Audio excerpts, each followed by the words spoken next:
Du coup, je pense qu'il est intéressant de... Un peu plus près. Plus près. Donc une citation d'Axel Lemaire, qui a été l'ancienne secrétaire d'État chargée du numérique et de l'innovation. L'e-sport a le droit de sortir de la clandestinité juridique. Je pense que cette petite phrase signifie beaucoup. En effet, actuellement, le législateur n'est pas passé à côté du phénomène de l'e-sport, mais il n'y a que 2 petits articles. Donc l'article 101 et 102 de la loi du 7 octobre 2016 pour une république numérique, avec des décrets d'application, mais clairement ça ne suffit pas à définir un cadre juridique. L'e-sport est tellement énorme qu'il faut vraiment un cadre juridique pour l'e-sport. Et la question qu'on se pose, c'est de savoir que faire, le droit commun, un droit spécifique à l'e-sport, ou alors par rapport au droit du sport. Pour les acteurs, peut-être il serait plus opportun de passer vers un parallélisme avec le droit du sport. C'est tout l'objet d'étude et ça demande énormément d'imagination. Donc c'est ce dont je vais vous parler aujourd'hui. Donc est-ce que l'e-sport peut être considéré comme un sport ou comme du sport, et est-ce qu'il serait opportun que ce soit le cas? Donc je vais d'abord vous parler du point de vue juridique de l'e-sport. Donc est-ce un sport? À ce moment-là, on va d'abord voir forcément la notion juridique de sport, et ensuite la notion d'e-sport. Ensuite, on va avoir l'opportunité du régime juridique du sport, donc la possibilité du régime juridique du sport, et les limites qui s'opposent à cela. Donc tout d'abord, la notion juridique de sport. Il faut savoir que c'est assez particulier puisque le code du sport ne définit même pas le sport. On n'a aucune définition légale du sport. Donc oui, on parle d'activité physique et sportive, parfois même d'activité physique ou sportive. On n'a pas réellement de définition à part cela. Qu'est-ce qu'une activité physique? Qu'est-ce qu'une activité physique et sportive ou sportive? Quelle est la différence entre une activité physique et une activité sportive? C'est pas du tout défini par le code du sport. Il y a un réel vide juridique, si on peut dire, et c'est peut-être aussi volontaire pour intégrer un maximum de sport. Je pense que la meilleure définition, c'est celle de la Charte européenne du sport, donc, où on parle d'activités physiques qui ont un objectif, l'expression et l'amélioration de la condition physique, psychique, le développement des relations sociales ou l'obtention des résultats en compétition. Et si on reprend cette définition-là, on peut l'appliquer à l'e-sport. Peut-être pour l'activité physique, il y aurait un doute. À ce moment-là, je pense que c'est pas vraiment du domaine juridique de définir ce qu'est une activité physique, puisque les textes ne le font pas. Mais après, pour l'objectif de l'expression et l'amélioration de la condition physique et psychique, c'est clairement le cas. Le développement des relations sociales, je pense que tous les joueurs développent leurs relations sociales autour des jeux vidéo. Et l'obtention des résultats en compétition, voilà, s'il y a une compétition, c'est qu'on veut des résultats, c'est qu'on va être le meilleur. Donc l'intérêt en fait d'être reconnu et d'avoir le régime, l'intérêt c'est d'être agrégé par le ministère des Sports. Donc on a ici un tableau de différents sports qui sont agrégés ou non, agréés ou non. On voit qu'il y a par exemple les échecs qui ont obtenu l'agrément du ministère des Sports, mais pas le jeu de Go, pas le jeu de dames. On ne sait pas pourquoi, il n'y a pas d'explication pourquoi ils sont a priori assez identiques d'un point de vue du fonctionnement, mais il n'y a pas d'agrément.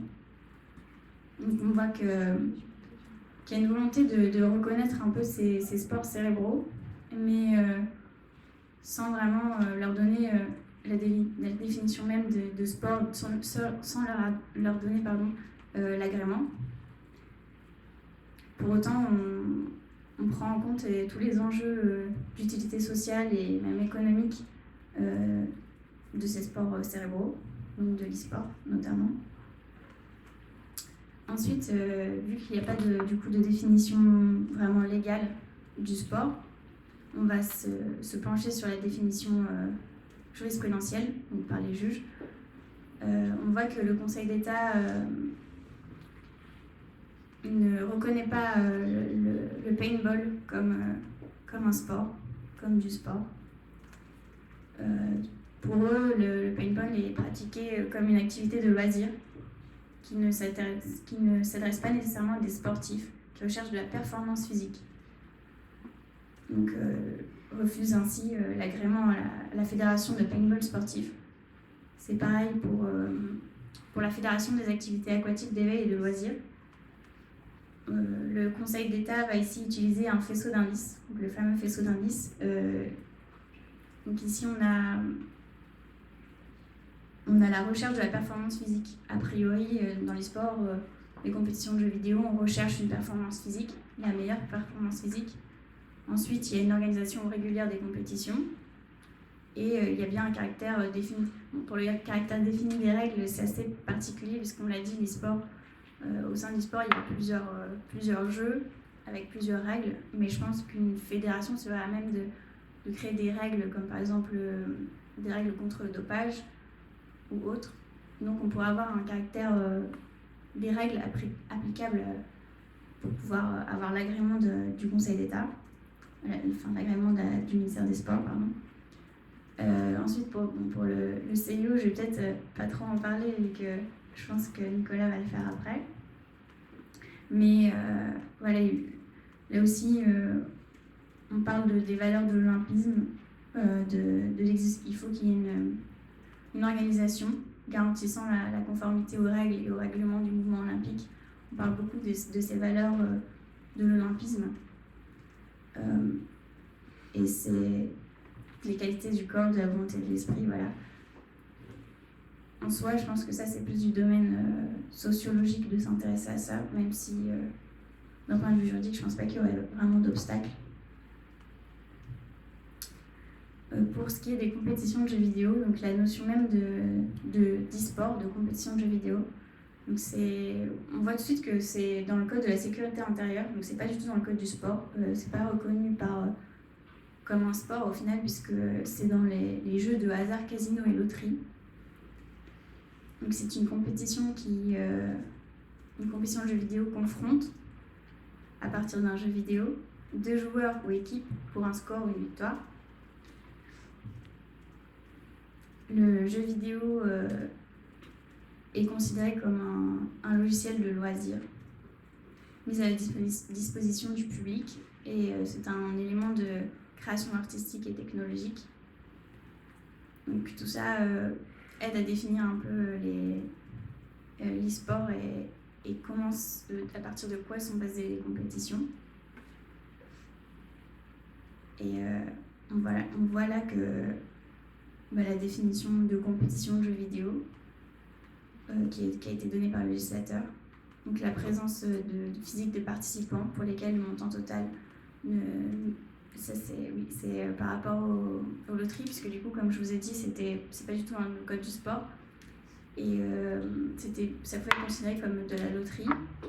À ce moment-là, il ne faut pas que le montant total des droits d'inscription ou des autres sacrifices financiers consentis par les joueurs n'excède le coût total de l'organisation. Donc en fait, on vient pas sacraliser les sports, mais on vient le légaliser. On vient dire d'accord, vous pouvez faire des compétitions de jeux vidéo. Donc on voit vraiment que pour l'instant, il n'y a pas vraiment de cadre juridique pour les sports. Et tout l'intérêt, c'est de savoir quel est le cadre juridique pour les sports. Donc étant donné que je suis en master de droit du sport, je m'intéresse particulièrement entre sport et e-sport et quelle est la relation entre les deux d'un point de vue juridique. Donc tout d'abord pour les possibilités. L'intérêt, c'est d'obtenir forcément l'agrément du ministère des Sports. Et pour ça, il y a plusieurs conditions. Il y a une différence d'ailleurs entre les fédérations délégataires et les fédérations agréées. Les fédérations délégataires vont faire vraiment des actes à valeur administrative, c'est-à-dire qu'on pourra les contester devant le juge administratif. Donc, par exemple, si venait avoir une fédération d'e-sport, les joueurs pourraient contester des sanctions qu'ils auraient eues au tribunal administratif. parce que le droit du sport a créé une véritable jurisprudence administrative, et ce serait l'intérêt pour l'e-sport aussi de bénéficier de cela. Donc voilà, il faut un règlement disciplinaire par rapport aux règles de dopage, un règlement type.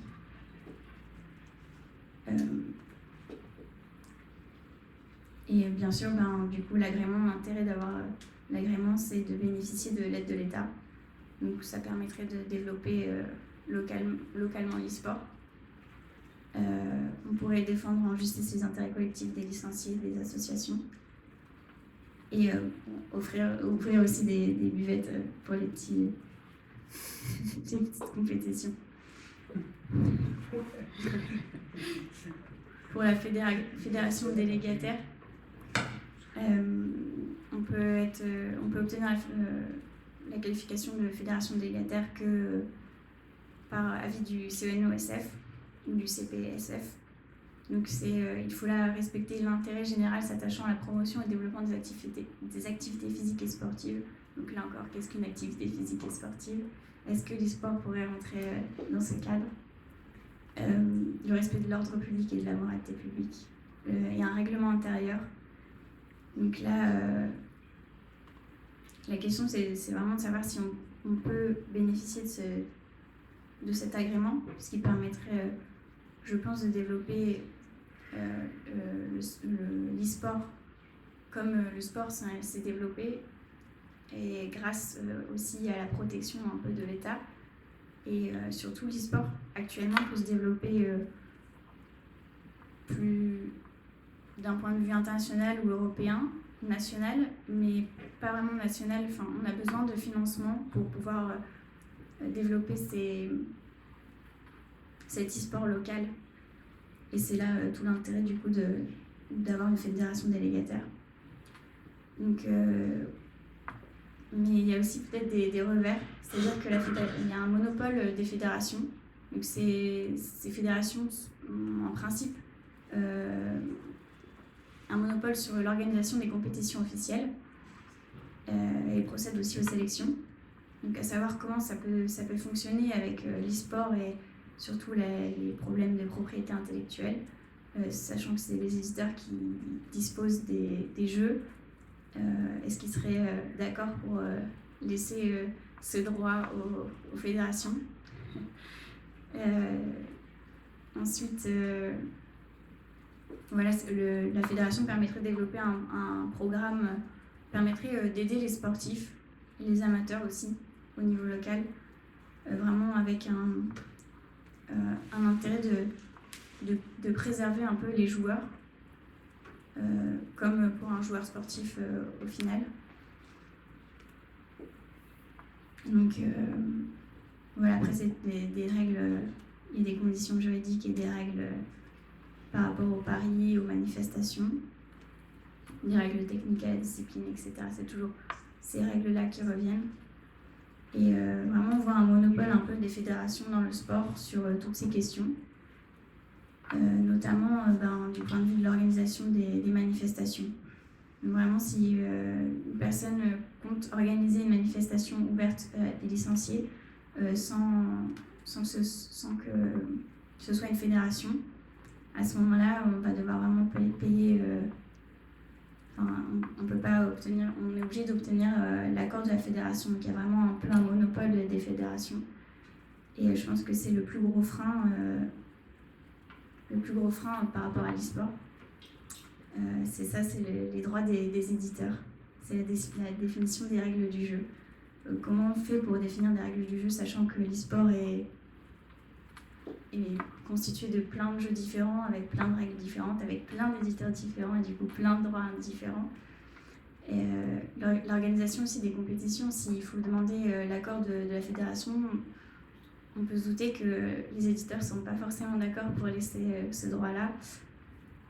Et l'exploitation des droits audiovisuels aussi, parce que l'exploitation, ce qui concerne les trois éditeurs, du coup j'en ai parlé, mais surtout c'est par rapport à l'organisation, au droit d'exploitation des manifestations et compétitions sportives.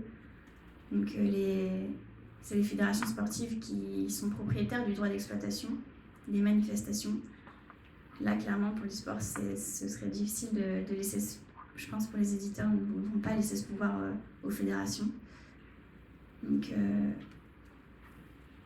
même pour l'organisation des paris, ça paraît compliqué. Donc voilà, on voit qu'il y a vraiment des avantages par rapport à l'agrément, à la délégation. Ça permettrait d'offrir un réel cadre juridique pour l'e-sport, de le structurer. On voit par exemple des problèmes de joueurs qui ne sont pas payés par leur club ou autre, une structuration. Voilà. Le CNOSF oblige les clubs de sport à avoir un organe qui contrôle la comptabilité au sein des clubs. Je pense que si ça arrivait dans l'e-sport, ça permettrait de régler certains soucis financiers. Et voilà, après les inconvénients, voilà, c'est vraiment le monopole de la fédération. Et surtout, la problématique juridique qu'on voit émerger en droit du sport actuellement, c'est les ligues privées. Si on a de plus en plus de ligues privées, même au sein du sport, est-ce que c'est vraiment intéressant pour les sports de se fédérer, sachant qu'il y a en plus le monopole des fédérations et ce sera très compliqué avec les éditeurs? Pas forcément. Et voilà, du coup, la grande question, c'est de savoir si il faut un droit commun pour l'e-sport, le droit du sport, ou alors un droit de l'e-sport.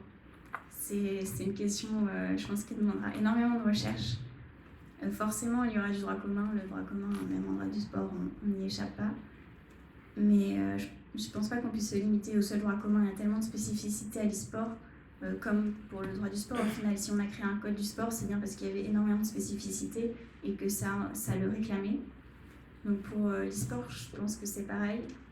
Est-ce qu'après, on peut vraiment assimiler le droit du sport au droit du sport et vraiment profiter de ce cadre juridique? Ça dépendra des ententes entre les éditeurs et les États et les fédérations. On verra.